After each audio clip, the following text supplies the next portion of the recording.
Hai, Assalamualaikum. Hari ini kami akan mempersembahkan satu video tentang negeri Pulau Pinang.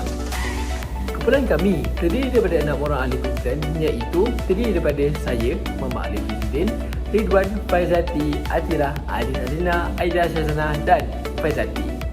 Baiklah, tanpa membuang masa lagi, izinkan saya untuk memberi pengenalan tentang negeri Pulau Pinang. Baiklah, pertama sekali, seperti yang kita tahu, negeri Pulau Pinang adalah salah satu daripada 13 negeri di Malaysia. Pulau Pinang terletak bersepadan dengan negeri Kedah di sebelah utara timur, negeri Perak di sebelah selatan dan perairan Selat Melaka di sebelah barat. Dan Pulau Pinang terdapat 5 daerah yang terdiri daripada seberang perai selatan, daerah seberang perai tengah, daerah seberang perai utara, daerah seberang perai timur laut dan daerah barat daya di Pulau Pinang. Assalamualaikum, saya Ahmad Ridwan. Saya akan menceritakan tentang Bukit Bendera. Pertama sekali, marilah kita mengetahui sejarah Bukit Bendera.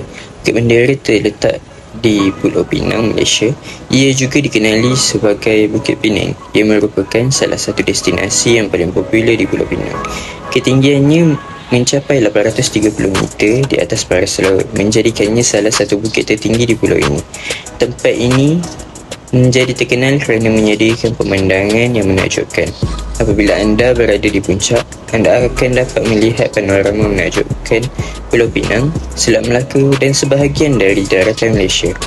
Keindahan matahari terbenam di Bukit Bendera juga tidak dapat dilupakan. Pemandangan yang memukau ini menjadikan tempat ini destinasi pilihan untuk pelancong tempatan dan antarabangsa. Bagi mereka yang gemar berjalan kaki, terdapat pelbagai trek yang dapat diterokai di sekitar Bukit Bendera. Salah satu trek yang terkenal adalah Pinang Hill Funicle Railway, kereta api kabel yang membawa anda ke puncak bukit dengan keselesaan. Bagi yang lebih suka cabaran, terdapat trek-trek pendakian yang memujakan untuk dinikmati. Bukit Bendera juga menyimpan nilai sejarah yang tinggi. Pada puncaknya terdapat stesen radio dan menara pengawasan yang telah berkhidmat sejak zaman penjajahan British. Keunikan ini menjadikan Bukit Bendera tidak hanya destinasi untuk menikmati keindahan alam, tapi juga menyaksikan warisan sejarah yang berharga.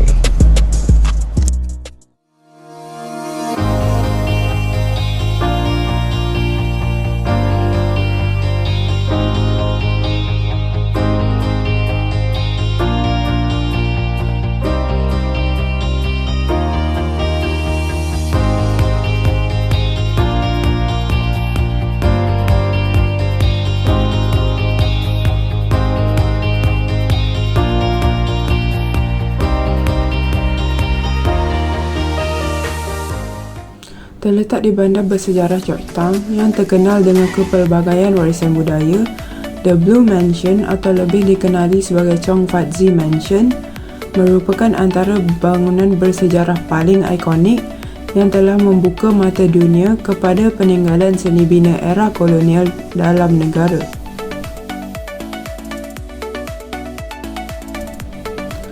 Chong Fat Zi merupakan seorang pedagang dan diplomat dari China yang telah memulakan kejayaannya sebagai peniaga teh dan mengembangkan perniagaannya sehingga menjadi seorang pedagang yang terkaya dan paling berpengaruh di Asia Tenggara. Beliau ingin mengekalkan seni bina budaya Cina yang dapat dilihat pada ukiran dan butiran yang amat rumit. The Blue Mansion pula amat terkenal dengan warna dinding biru yang menonjol, diperbuat daripada campuran kapur, nila dan telur putih. Selain itu, The Blue Mansion turut menawarkan pakej penginapan dan restoran.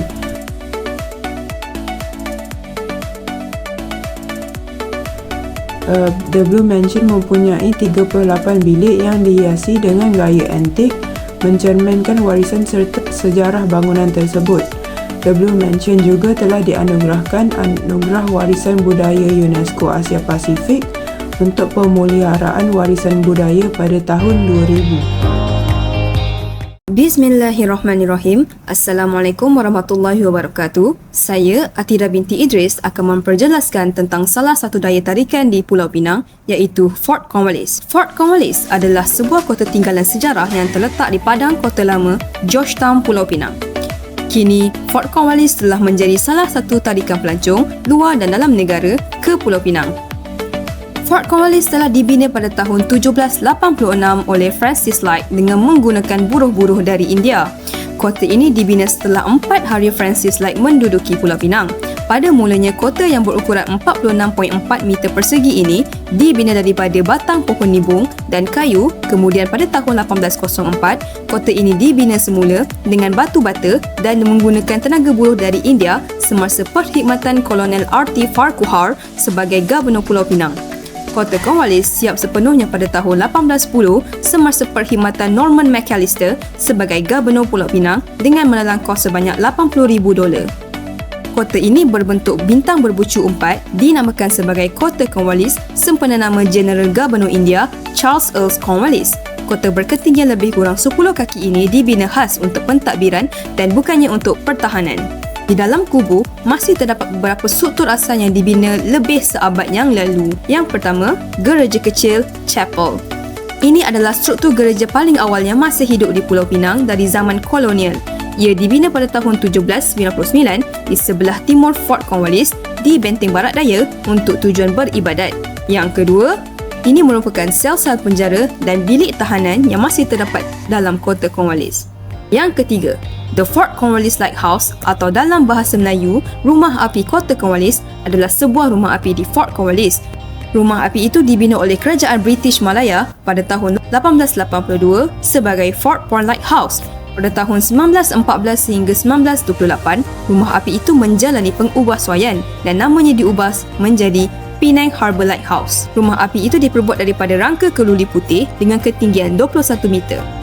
Yang keempat, Stor Sebut Senjata Api atau bahasa Inggerisnya dipanggil Gunpowder Magazine dibina pada tahun 1814. Merupakan tempat simpanan senjata dan peluru. Rekaannya berdinding tebal untuk mengelakkan kesan kerosakan teruk jika letupan berlaku. Stor menyimpan sebut senjata api dalam ini adalah stor utama dan terletak di kawasan berhampiran meriam-meriam yang menghadap ke laut. Yang kelima, meriam-meriam gangsa lama. Meriam-meriam ini dihalalkan ke laut bertujuan sebagai pertahanan daripada ancaman musuh yang datang dari arah laut. Salah satu daripada meriam-meriam lama tersebut adalah meriam Sri Nambai. Meriam-meriam ini telah dihadiahkan oleh pihak Belanda kepada negeri Johor yang membantunya menentang Portugis. Tetapi apabila Johor ditawan oleh Aceh, meriam-meriam ini dibawa ke Aceh dan kemudian dihadiahkan kepada negeri Selangor dan diletakkan di kota Kuala Selangor. Apabila Inggeris menawan semula Kuala Selangor, meriam ini dibawa ke Pulau Pinang dan ditempatkan di dalam kota Cornwallis. Assalamualaikum kepada Ustaz dan rakan-rakan. Saya Nur Faidati binti Abdul Aziz akan menerangkan Muzium Perang di Pulau Pinang. Muzium Perang Pulau Pinang merupakan muzium paling besar di Asia Tenggara. Muzium ini terletak di tempat yang terstrategi, iaitu di atas Bukit Maung.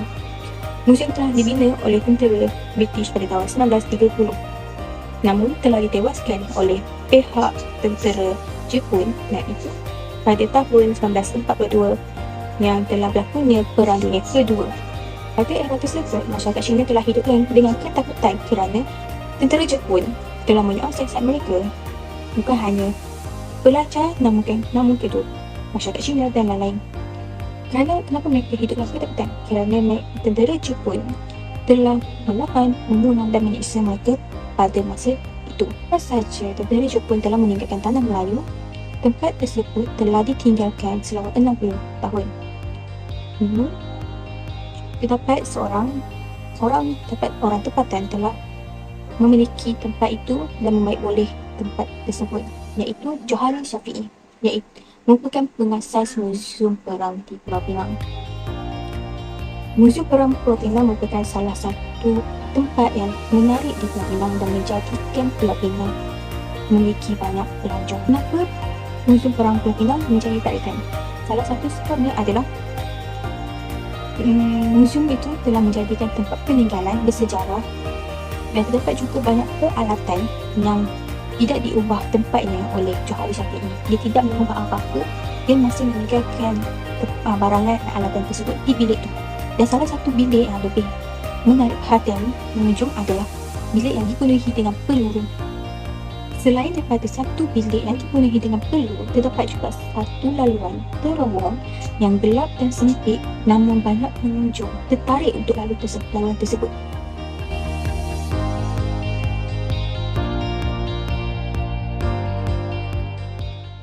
Seperti yang kita tahu, Pulau Pinang mempunyai reputasi sebagai syurga makanan di rantau ini kerana ia menawarkan campuran pelbagai dan eksotik masakan Melayu, India, Cina dan Barat yang mencerminkan campuran pelbagai budaya bandar. Cendol adalah pencuci mulut tradisional di Asia Tenggara dan ia sangat popular di Pulau Pinang. Asasnya, cendol terdiri daripada santan, jeli yang diperbuat daripada tepung beras dengan berwarna hijau, ekstrak daun pandan dan kacang merah. Terdapat gerai cendol yang sangat terkenal di Georgetown, antaranya ialah Teciu Cendol dengan sejarah yang menjangkau lebih 80 tahun. Gerai ikonik di Penang Road ini mestilah dikunjungi oleh setiap pelancong. Seterusnya, Nasi Kandar Hamidia. Nasi kandar ialah hidangan kegemaran rakyat Malaysia yang bercirikan sepinggan nasi kukus dengan pelbagai hidangan kari dan lauk yang beraroma. Nasi Kandar Hamidia telah ditubuhkan pada 1907 dan ia memegang pengiktirafan sebagai restoran nasi kandar tertua di Malaysia. Ia terletak di Georgetown, Pulau Pinang dengan kepentingan sejarah tempat ini menambahkan daya tarikannya. Antara masakan yang istimewa di restoran ini ialah nasi biryani yang disajikan dengan daging lembut dan sotong. Nasi biryani diperbuat daripada beras basmati yang berkualiti digandingkan dengan rendang daging yang lembut dan sotong yang sedap. Selain itu, pasembur juga yang dikenali sebagai salad India Malaysia yang merupakan hidangan makanan jalanan yang menarik yang anda akan dapati di sepanjang Gurney Drive di Pulau Pinang. Ia terdiri daripada timun mawang, bawang, ubi kentang, tahu, tauge, udang kering, ketam goreng berempah, sotong goreng dan sebagainya. Ia juga dihidang bersama kuah kacang manis berempah. Kuahnya hampir sama seperti kuah gado-gado ataupun kuah sate. Istilah pasembur khusus di bahagian utara semenanjung Malaysia. Jadi, kesimpulannya, instalasi kebudayaan dan tradisi di Pulau Pinang mempunyai pelbagai keunikan yang menarik. Kita sebagai rakyat Malaysia mestilah merasa bangga memiliki sebuah negeri seperti Pulau Pinang yang mempunyai tempat, makanan dan budaya yang unik. Ia boleh menarik perhatian luar negara untuk datang ke Pulau Pinang. Jika dilihat, banyak pelancong gemar untuk datang ke Pulau Pinang kerana untuk merasai makanan yang popular iaitu seperti nasi kandar. Bukan itu sahaja, pelancong juga tertarik dengan tarian Boria dan tempat untuk bercuti seperti Pinang Peranakan Mission, Bukit Bendera, Muzium Perang dan Fort Cornwallis. Oleh itu, sebagai rakyat Malaysia, kita seharusnya berbangga dilahirkan di Malaysia dan mempunyai pelbagai negeri yang menarik, terutamanya Pulau Pinang yang bukan sahaja mempunyai budaya dan tradisi yang majmuk yang pelbagai, malah ia adalah salah satu negeri yang paling maju di Malaysia. Sekaligus, ia boleh meningkatkan taraf kualiti kehidupan masyarakat di Pulau Pinang. Justru, kita seharusnya bersyukur dan berusaha mengekalkan budaya peninggalan nenek moyang kita kerana budaya setiap negeri berbeza dan mempunyai keunikannya tersendiri. Sekian sahaja pada kami, kumpulan negeri Pulau Pinang.